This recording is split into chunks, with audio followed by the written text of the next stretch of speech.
Buenas tardes, amigos e internautas de las redes sociales de Proceso Digital y Departamento 19. Les saluda el periodista Ronald Ordóñez. Los hondureños hemos iniciado un nuevo año después de cruzar este 2023 y con ello renace la esperanza. Honduras le apuesta al campo con políticas agroalimentarias para este 2024. ¿Qué significa esto?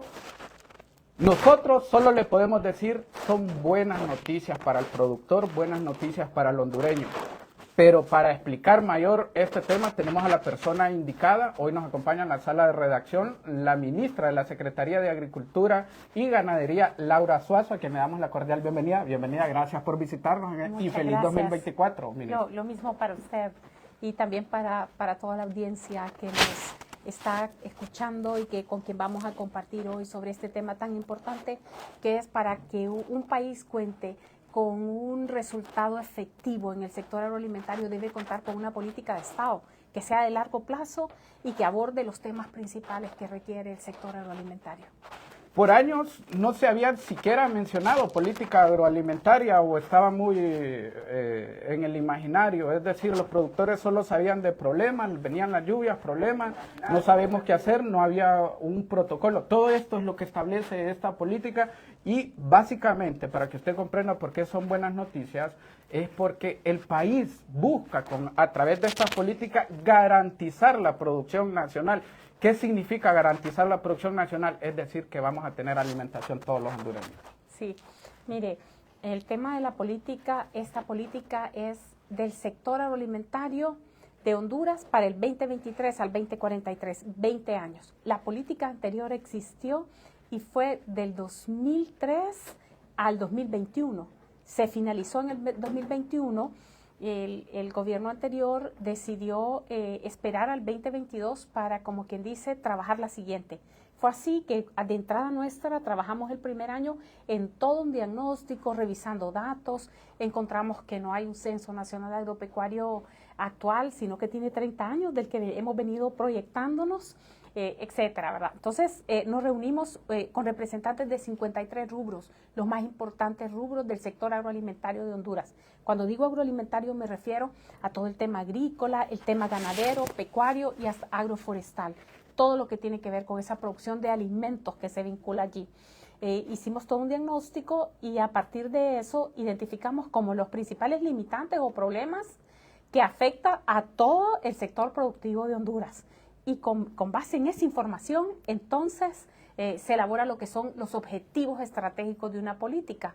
Y esos, que son 5, son los que dan vida a una propuesta que es para 20 años y que a partir de ahí vienen planes de acción, vienen estrategias, programas, revisión de normativa de leyes, pero que al final de todo esto le apunta a que haya seguridad alimentaria, que haya un aumento en la productividad y producción del país, que logremos soberanía alimentaria, que es un deseo de todos en Honduras, y además de eso, que entremos en Honduras a una actividad que es agroindustrial, pero que entremos a todo nivel, no importa si es microagroindustria, pequeña agroindustria, mediana y grande. Tenemos que avanzar como país en ese tema, porque de lo contrario vamos a seguir mejorando en agricultura, pero el retorno a la inversión de los productores va a ser muy poca. Entonces difícilmente vamos a mover la economía en el país. Sí, esta política, ministra, ya se empezó a implementar en 2023, ya hay un tiempo razonable para ver algunos resultados y la toma de decisiones. Básicamente a los hondureños nos interesan temas puntuales y digo básicamente porque toca a todas las familias, independientemente de quién sea, si es productor o no es productor. Por supuesto los productores estarán mayormente interesados en este rubro, pero es garantizar la alimentación básica de nuestro país. Y cuando hablo de esto, también hay una simplificación, los granos básicos. Durante el 2023, ¿cómo estuvo esta producción, el consumo nacional? ¿Y cuáles son las proyecciones dentro del marco de esta política para este 2024? Excelente pregunta. Mire, la política se elaboró y se aprobó, llenó todos los procedimientos y a finales de diciembre, en la tercera semana de diciembre aproximadamente, logramos ya ese lanzamiento oficial que es una entrega a la presidenta. A partir de allí tenemos como vamos a decir, el camino libre, tenemos la luz verde para poder aplicar todo lo que proponemos. Eso es bien importante. Nosotros, a medida que íbamos avanzando en la política y logrando esas aprobaciones de la Secretaría de Planificación Estratégica, con la misma presidenta, veníamos y íbamos con la política, íbamos trabajando aquellos temas que son cruciales. Entonces sí tenemos algunos logros que son logros de trabajo anticipado, pero que la mayoría es a partir de este año. Por ejemplo, uno de los logros importantes es devolverle al país el Sistema Nacional de Extensión Agroalimentaria. Y ahorita no es una extensión agrícola ni agropecuaria, va agroalimentaria porque estamos también promoviendo que haya agroindustria a todo nivel, ¿verdad? Que si en una comunidad alguien hace buenas tortillas de harina, pues identifiquemos en esa comunidad más remota que sea, ayudémosle con la agroindustria, la maquinaria que necesita, y por qué no crear una pequeña fábrica de tortillas de harina que se pueden vender en la siguiente comunidad más grande, donde la gente no se dedica quizás al cultivo, pero que lo puede consumir. Detalles así como esos. En ese sentido también hay otros temas, como por ejemplo el tema de financiamiento inclusivo, es otro de los objetivos estratégicos. El primero es gestión de conocimiento, y ahí va el tema del Sistema Nacional de Extensión Agroalimentaria, va también de investigación, que es el reforzamiento, en este caso, de 9 estaciones experimentales que tenemos en la Secretaría de Agricultura y Ganadería, todo el trabajo conjunto con sistemas de investigación, como el apoyo de la Fundación Hondureña de Investigación Agrícola, que se ha estado haciendo en estos años, el tema de, como hoy, de crear, por ejemplo, lo que es un programa nacional de suelos, que ayer inauguramos 2 proyectos, hoy lanzamos una red de laboratorios de suelos en el país para poder contar con un mapeo de suelos, de la fertilidad, de forma territorial, algo con lo que Honduras no ha contado y que es importante. Esa información va a ser un bien público y va a poder accesar cualquiera de nosotros y aprender cuáles son las características según el lugar en el que se encuentra y tomar decisiones de inversión. Entonces, ese es el primero, pero el segundo tiene que ver con una mejoría latente que tenemos que hacer nosotros mismos desde el Estado, por ejemplo, la Secretaría de Agricultura y Ganadería, agilizar procesos, tramitología, hacerlos dinámicos, hacerlos en línea, un montón de esos temas, el acompañamiento a los productores en sus cadenas, etcétera. Y revisar también algunos temas, la misma ley de modernización agrícola, que en otro momento podemos hablar de eso, revisar qué funcionó y qué no funcionó, porque ya pasaron más de 30 años y no podemos quedar con lo mismo. Por otro lado, el tema de financiamiento inclusivo que mencioné, que como pues todos sabemos, Banadesa estuvo cerrado como por 5 años, pero vino la presidenta Xiomara Castro y nos dijo, tienen que abrir Banadesa y tienen que encontrar mecanismos que le ayuden desde los pequeños productores. Es así que Banadesa ha ubicado más de 2.200 millones de lempiras con préstamos pequeños también, préstamos de 40.000 lempiras, de 60.000 lempiras, un productor sirviendo de aval a otro productor y pagando, eso es bien importante. El otro objetivo, que es el cuarto, es de comercialización, es cambiar también, no solo producir y producir materia prima, es venderla, asegurar, trabajar con contratos de compra-venta de productos de adelantado, porque lo podemos hacer en Honduras con rangos del mínimo precio y el máximo precio. Y el quinto objetivo de esta política es el tema de agrologística, y es que Honduras, y especialmente nosotros desde el sector, tenemos que trabajar un poco más en invertir en infraestructura como riego, por ejemplo, que aquí estamos trabajando con un Plan Nacional de Riego. La otra semana arrancamos un estudio que va a ser patrocinado por el Banco CAF, el estudio de la consultoría del Plan Nacional, para ver cómo por departamentos podemos ir planificando cuántas hectáreas de riego se pueden sumar cada año en el país. Eso no lo hemos hecho.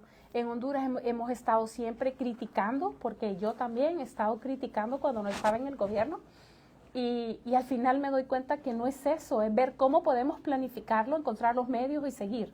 Y en agrologística, otra cosa importante es aumentar la cantidad, por ejemplo, de metros cuadrados, en algunos casos, de cuarto frío, por ejemplo, para almacenar productos que vamos a exportar. Pero tenemos grandes limitaciones en eso, los caminos productivos y otros temas, la misma digitalización, el tema de electrificación en zonas rurales, el costo de la electricidad para producir y otros temas. La política en sí es esa. Le apuesta a que haya seguridad alimentaria primero, que los hondureños tengamos el producto que nos comemos, que aumentemos en soberanía alimentaria. No podemos estar exportando una gran cantidad de producto, pero al mismo tiempo comprando una gran cantidad de producto procesado agroalimentario. Entonces, por eso es que le apuesta también al tema agroindustrial. Y básicamente por allí va. Entonces, con la política en mano, nadie se pierde. El siguiente ministro o ministra que venga, que siga el camino de la política y entre todos los sectores públicos, privados, sociedad civil, nos ayudamos en temas de sector agroalimentario y empujamos la carreta, básicamente.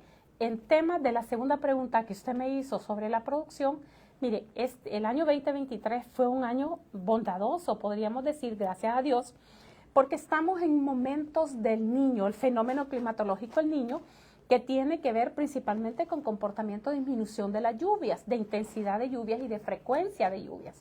Sin embargo, el año pasado, a pesar de estar con el Niño, tuvimos lluvias que nos ayudaron a sacar producción, pero también nos ayudó un plan que nosotros creamos desde enero, que es un plan de respuesta a una potencial sequía, en donde identificamos a productores que tienen alguna fuente de riego y que lo que necesitan es financiamiento.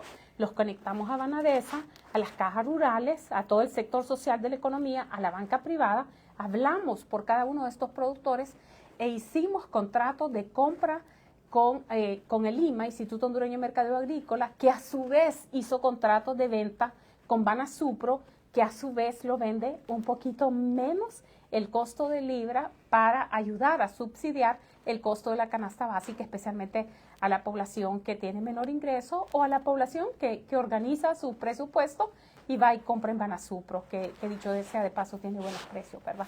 Entonces, todo esto está conectado, no solo es producir, es hasta que llega a la mesa. Nosotros esperamos que la producción que logremos este año, al menos igualemos lo que logramos el año pasado, porque logramos 3.4 millones de quintales de frijol que no lo lográbamos como en 20 años. En 15 años no lográbamos esa cantidad. Entonces, ¿qué indica eso? Que los hondureños, productores, productoras, cuando nos organizamos, cuando hacemos alianzas, podemos aumentar producción. Entonces, ¿por qué no podemos aumentar más? ¿Qué va a pasar? Si nosotros aumentamos en frijoles, almacenamos lo que necesitamos en el país, toda la ganancia extra, la cosecha extra, estamos nosotros a través de un programa que se llama Programa Nacional de Agronegocios, que lo fortalece la política, acompañamos las cadenas, los grupos, para que ustedes comercialicen al exterior. O sea, eso es lo que tenemos que hacer, por supuesto procesarlo, pero ese es un caso típico donde nosotros podemos apoyar a que aumente la producción y aumente la exportación y los productores generen más ganancia. Y luego, en cada uno de los rubros, hay rubros que son más retantes que otros, pero la idea es esa, la idea es recuperar la comida hondureña. Esta tarde dialogamos con la ministra de la Secretaría de Agricultura y Ganadería, ella es Laura Suazo. Estamos hablando sobre esta política agroalimentaria que Honduras ha implementado hasta el año 2023. A todos ustedes que sigan esta transmisión, pueden dejar sus comentarios, vamos a tratar de responderlos en este espacio. En ese sentido, hemos hablado esta tarde con productores, hemos hablado de las bondades de estas políticas y de los objetivos marcados dentro del marco de la misma, pero también hay retos y desafíos dentro de cualquier política como lo es normal. En el caso de los productores de café, por ejemplo, nos planteaban esta misma tarde ¿qué va a pasar con temas como la mano de obra? Porque nos planteaban, la migración nos está dejando sin mano de obra, luego hay que afrontar el tema de lluvias, luego hay que afrontar el tema de alguna plaga. ¿Cómo responderle a través de esta política a productores o a este sector tan bondadoso para nuestro país y tan importante de decir como lo son los productores de café, ministro? Sí, excelente pregunta. Mire, el café es un rubro maravilloso. O sea, Honduras tiene un tesoro en el café. Y no solo por la economía que representa, imagínense más de 1 millón de personas que trabajan en café. Los retos son grandes, pero uno de los principales retos del café es adaptación al cambio climático. Porque por ejemplo, con el alza de la temperatura, van cambiando los comportamientos de las plagas y enfermedades y la resistencia a las variedades que actualmente tenemos. Recientemente estuve en la cooperativa Capucas, a quien felicito, qué ejemplo tan grande tenemos en esa cooperativa, y estuve ayudando a cosechar café y ver toda esa necesidad de mano de obra, pues es marcado que se necesita. Mire, entre más ganan los productores, pueden pagar mejor la mano de obra, y entre mejor se paga, la gente va a ir a trabajar. Ese es un punto. El otro punto es que nuestros pequeños productores de café son demasiados, pero también tenemos que poner atención a sacar a esos pequeños productores de café de la pobreza. Y eso es parte también, podríamos decir, del énfasis de este gobierno en términos de trabajar también con los más pequeños, porque si no, los productores de café pues van a continuar en las mismas condiciones. El otro punto que he podido notar a medida que recorro el país en términos de café es que, digamos, las cooperativas de café, hay varias bien exitosas, pero tenemos Comsa y tenemos Capucas, pero tenemos otras también. Pero estas dos es impresionante porque han logrado colocar su café. El café que lo cultivan, digamos, en un caso 100, en otro podría ser más de 600 productores de pequeñas fincas, pero a altura, con estricta altura, trato orgánico, con un café que se ha vuelto especialísimo, gourmet. Mire, yo me emociono mucho cuando hablo del café, porque el café, cuando uno va entrando, siente el olor del café, y en Honduras es bien característico en varios lugares, como esos olores y sabores cítricos, achocolatado, panela, vainilla, diferentes. Somos una cultura cafetalera. O lo consumimos o lo producimos. Pero mire, cuando usted prueba este café de Honduras y lo compara con otros, usted desarrolla ese instinto, y es increíble lo que pasa en las montañas de Honduras. Yo creo que eso tiene un valor agregado. Tenemos que ser capaces de posicionarlo y venderlo. Cada vez más las cooperativas lo hacen, y los productores independientes pequeños. Tenemos microlotes que se pagan altísimos, porque también hay un trabajo que se ha hecho de comercialización. Ahí hay una esperanza para el sector café, que también los productores hagan sus procesamientos, y también nosotros, a través del Estado, a través del ICAFE y de otras fuentes, avanzar en ayudarles. El año pasado logramos crear la Subsecretaría de Café, y esta subsecretaría, una de las principales funciones que tiene que ver con el tema de cambio climático. Trabajar junto con el Instituto Hondureño del Café y toda la gremialidad que exista, las ONGs nacionales e internacionales, y ver ese tema de las variedades. Creo que ese es uno de los temas inmediatos. Hay muchas plantaciones que van a necesitar ser sustituidas, pero ¿por qué variedades? ¿Qué variedades resistentes tenemos nosotros en Honduras que están liberadas o no, o que debemos de trabajar? Y el otro punto es el tema de las restricciones de la Unión Europea para poder vender café desde fincas que no han sido reforestadas desde el 2021. En ese sentido, le digo que estamos trabajando juntos con todos los organismos, el organismo OIRSA, Internacional Regional de Sanidad Agropecuaria, también con el SENASA nuestro, todos, y ONGs nacionales e internacionales, y ya tenemos bien avanzado una propuesta para el protocolo de cómo se van a identificar, a registrar todas las fincas en este año que tenemos en términos de esa restricción a la deforestación. Esto ya lo sabíamos, la mayoría de nosotros sabíamos 3 o 4 años atrás que nos venían amenazando con esta restricción, pero algunos ya estamos avanzados, y creo que eso es de los retos más grandes también que tiene el café. En cuanto al flujo o la variación en el precio internacional, pues poco podemos hacer, pero sí podemos hacer en tener tasas de excelencia, café de calidad, nosotros acompañarles con sus marcas, con sus procedimientos, con la SENASA, con ARSA, por ejemplo, con las cámaras de comercio, trabajar juntos en cada uno de los departamentos y posicionar esas tasas. Hay muchísimo más que hablar, pero estamos en ese tema, estamos en el tema de financiamiento también, con la estrategia que también el sector café necesita liberar sus finanzas y necesita invertir. Sí, y interesante, los decían los productores, solo le traslado rápidamente para que podamos abordar otro tema también. Los productores los decían que es interesante cuando le escuchan hablar de agroindustria y de innovación, porque ya lo están haciendo, dice, y hay muchos microempresarios que ya tienen la capacidad como para organizarse en sus comunidades y dar estos saltos y ya hablar de agroindustria dentro de este rubro. Son comentarios que nos decían los productores, pero queremos aprovechar la oportunidad, leerlos a todos ustedes también que están siguiendo la transmisión, pero también la oportunidad de tener a la ministra y hablar temas importantes para nuestro país. Sé que el espacio es limitado, pero me gustaría un comentario suyo sobre el tema del CAFTA, este tema que es de suma importancia para nuestro país, y en el tema de agricultura, la innovación, cómo se viene dando en este renglón. Reflexionemos sobre este tema. Repito, es un tema que es para tratarlo en un espacio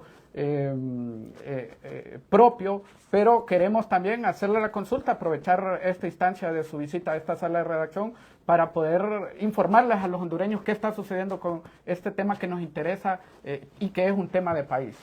Sí, mire, el tema que se llama República Dominicana, Centroamérica, Tratado de Libre Comercio, CAFTA en inglés, es un tema sumamente importante porque el año pasado ya cumplimos como 20 años para la mayoría de los rubros que puedan ingresarse, como quien dice, a cero arancel al país.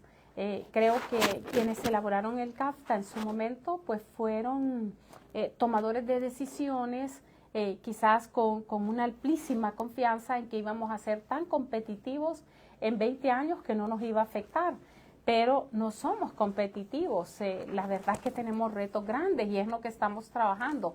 El tema de CAFTA tiene grandes ventajas y desventajas, entonces lo que estamos entrando es a sentarnos, a analizarlo tranquilamente, ver en qué rubros nos va súper bien y ver en qué rubros nos afecta.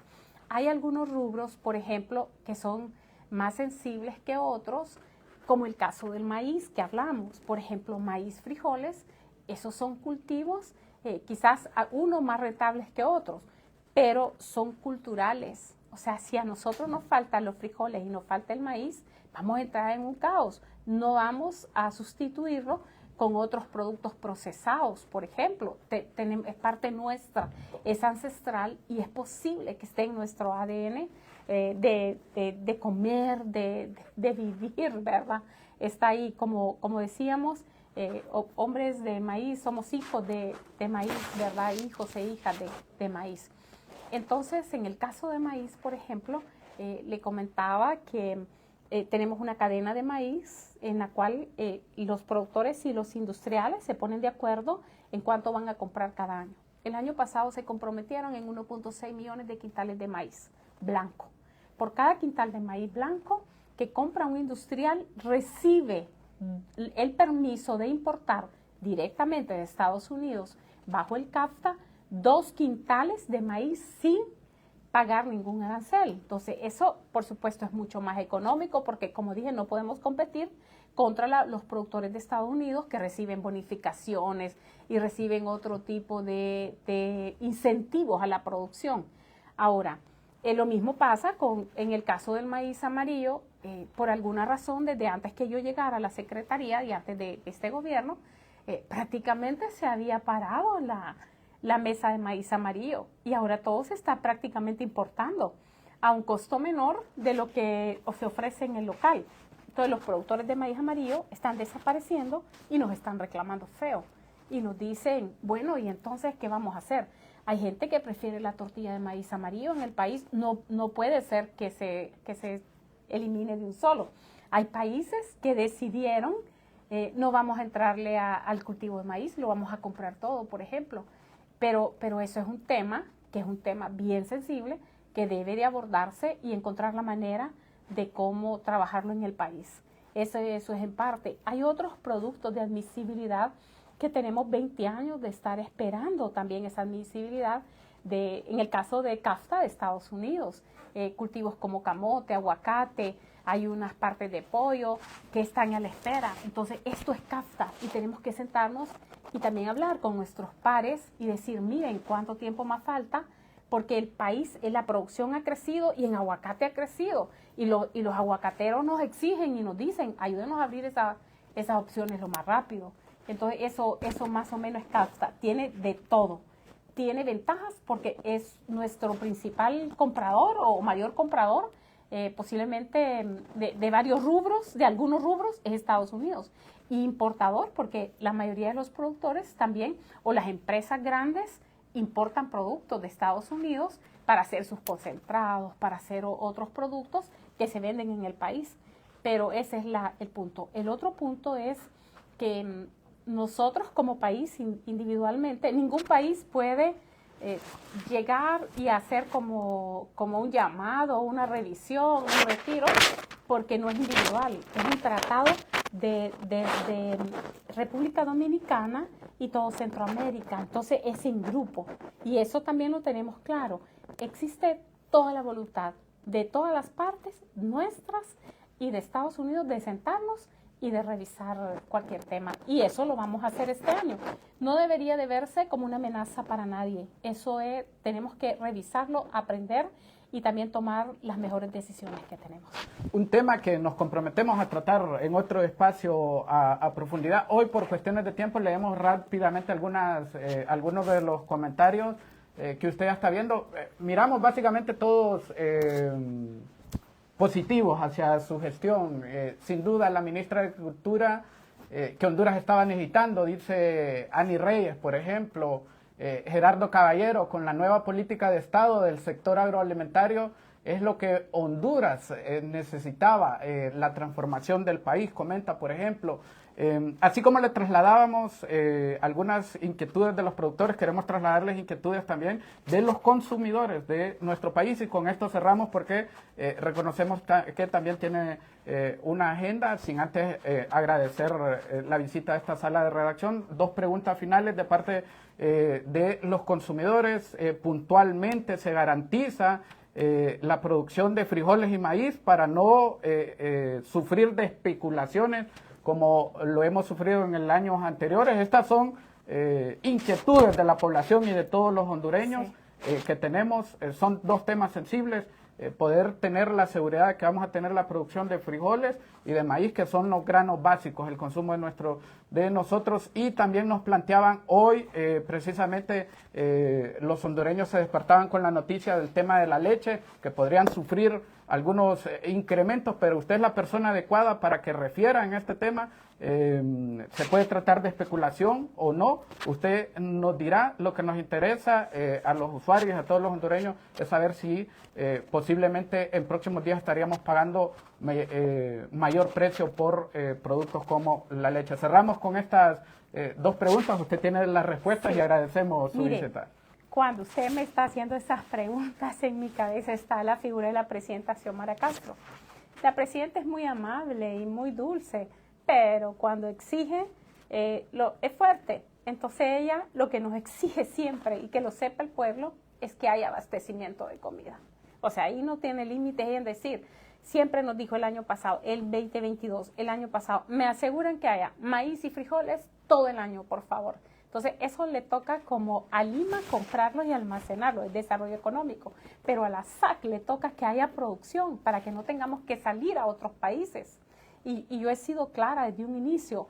Miren, no es que nosotros nos oponemos a comprar en otros países. Claro que no, si somos libre comercio y en algunos casos, pues con una relación tan estrecha, los ministros de Agricultura casi nos volvemos como familia en la búsqueda de soluciones. Pero el mandato es claro. El año pasado, recuerdo como noviembre, estaba yo hablándole al gerente de Lima, de nuevo, ¿verdad? Con frecuencia, y le digo, licenciado, mire, ¿cómo estamos con el almacenamiento?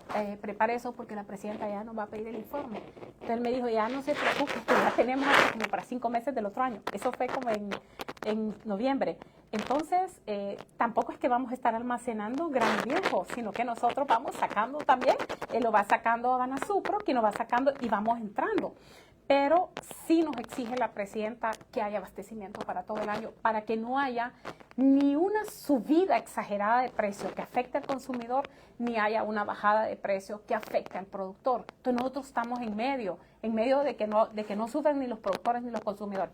Eso aplica para todo, pero los granos es lo más claro que tenemos. En el caso de la leche, Igual estamos ya por la Subsecretaría de Ganadería reuniéndose con todos los líderes, actores claves, y vamos ya nosotros trabajando un plan nacional de ganadería sostenible que arrancamos la revisión también el año pasado, que a través de una plataforma nacional de ganadería sostenible donde están todos los principales actores en este tema. Y allí es donde tenemos también que revisar cuánta es la producción necesaria en el país para que haya alimento. Pero aquí de nuevo el sector ganadero es un ejemplo clave. La mayoría de nuestros ganaderos de leche venden la leche, no la procesan.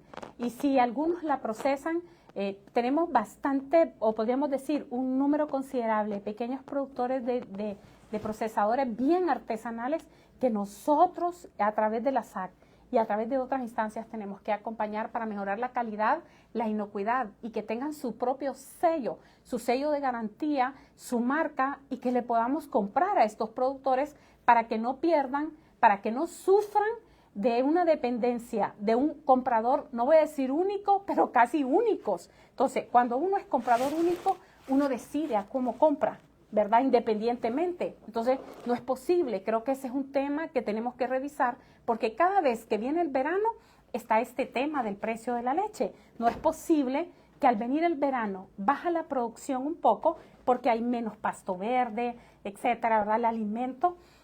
Y entonces baja el precio de la leche. No es posible. Ahí tenemos que sentarnos, compradores y productores, y revisar esa temática. Pero tenemos que tener otras estrategias. Hemos recibido algunas solicitudes de aumentar la cantidad de compra de productos lácteos de Honduras de algunos países vecinos. Entonces, ¿qué indica eso? Que hay un potencial de venta. Entonces, lo que la política dice es, ojo, aumentemos financiamiento, apoyemos comercialización, pero industrialicemos en Honduras. O sea, si algo vamos a hacer y por lo menos dejar nosotros en este gobierno, que estamos dejando una política que tiene que ayudar a los siguientes gobiernos y ministros para no perderse. Pero algo que Honduras tiene que hacer sí es a todo nivel entrarle a la agroindustrialización, porque ahí es donde no van a haber esas amenazas ni de desabasto ni de disminución de los precios. De momento no está autorizado un aumento de precios, así que se tienen que mantener los precios estables hasta un nuevo aviso mientras se hacen los estudios correspondientes y las negociaciones correspondientes en este sector. A todos ustedes, gracias por el favor de su atención. Recuerden que estas y otras entrevistas están totalmente disponibles en todas nuestras plataformas y les invitamos a que se mantengan totalmente informados del acontecer nacional e internacional a través del www.proceso.hn y por supuesto de toda la temática migratoria a través del www.departamento19.hn. A todos, feliz tarde.